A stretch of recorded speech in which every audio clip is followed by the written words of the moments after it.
I believe we've all gotten our RStudio installed with the preliminary R installed first. So if you're having any issues, kindly email us to get more information on how to get your installation right on your local system. So without taking much of our time, I'll go into how to use RStudio. As a data analyst or a data professional, a data scientist, data engineer using RStudio, you need to know how to navigate your ways around the IDE. This means that you need to know how to organize your project and be able to know where each file or each resources that you'll be using for your project is. So first, you should know that this is a console interface, okay? What this means is that any R syntax can run properly here. So starting with the basics, maybe we want to add two numbers, 2 plus 2. This will give you an output, a result, which is going to be 4, okay? So if you want to do more, 2 multiplied by 3. It's still going to give you the answer. But we don't have anything here. If we go to this menu session and we restart the session, we won't have anything in the environment that we can really say, okay, we had this before. Let's say I want to kind of save something here. There's nothing saved in the environment, although we can see what we've done here. But if I close the project entirely, I won't see anything. Okay, I close the UI completely. Nothing is going to be available when I start RStudio again. So I'm bringing it back up. So we'll wait for this. So it should be up and running soon. Okay, here we are. So it's possible to still navigate and you get the default things that could have been run because I have my RStudio running for a while. So, but you wouldn't be able to kind of say, I've done something here. So that is basically it. So what you need to know is that there are some files that you can use in RStudio.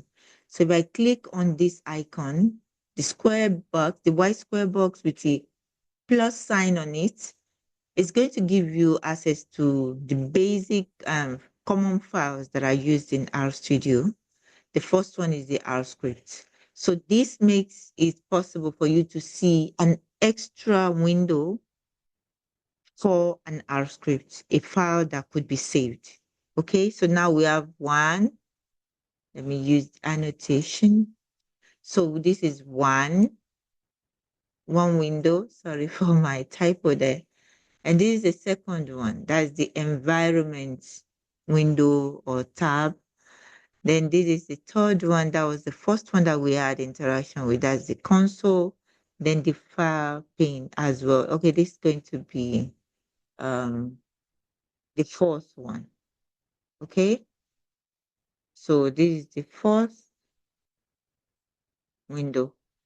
So you should be familiar with this. Another thing that I would want you to understand is that you might see different windows in different videos.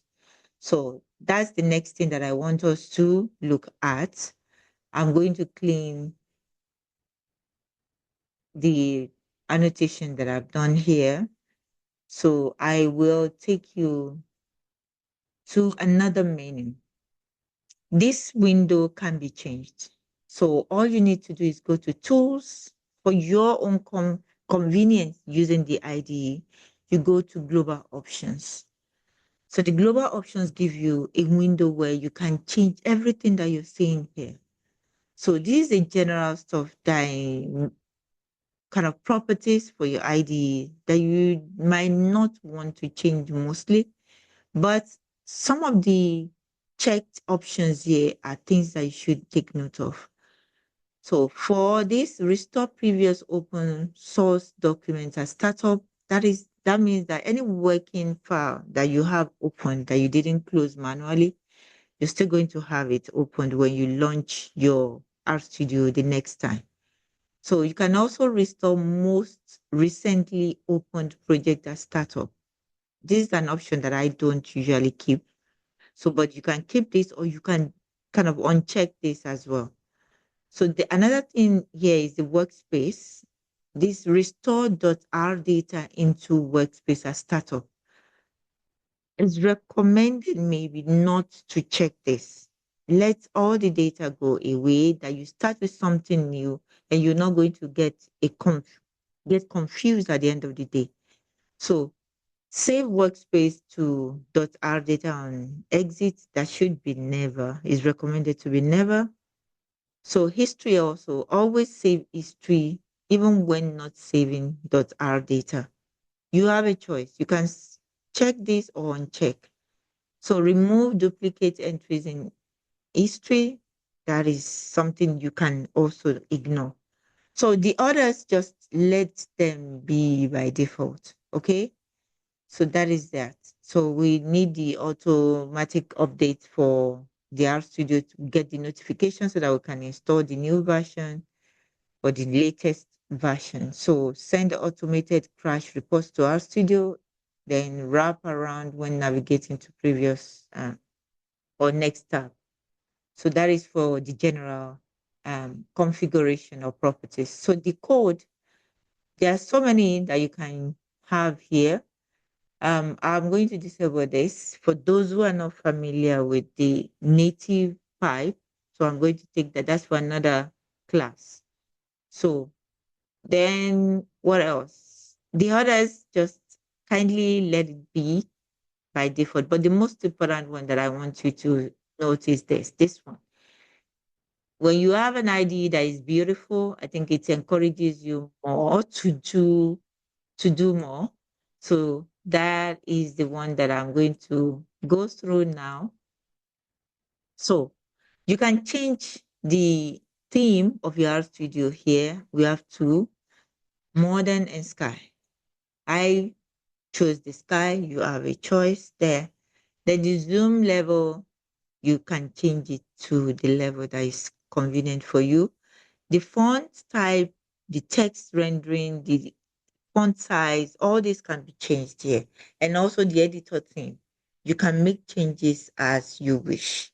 So, and when you're done, all you just need to do is apply and click OK. The last one is the pane layout. This layout can be changed. The source pane shows that, okay, this is where your R script would be. The console is where whatever you have in your source code is going to be shown as being executed. The environment, any data object or mm, variables, they're going to be seen in this environment, in this tab or pane, as you want to call it. So I chose to not put too much in my environment. I just wanted to have the environment tab, the build tab, and the VCS tab. So these are the ones that I use most often, and that's what I keep there. So also you can have some other choices. But you're starting now, you can add the tutorial where you have tutorials that you can use to learn R as well.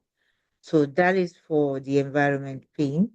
So then the files pane. This is where you have all your files, the plots, the packages, help option tab, where you get information about the codes and packages, functions that you can use in R. Then the viewer, the presentation tab as well.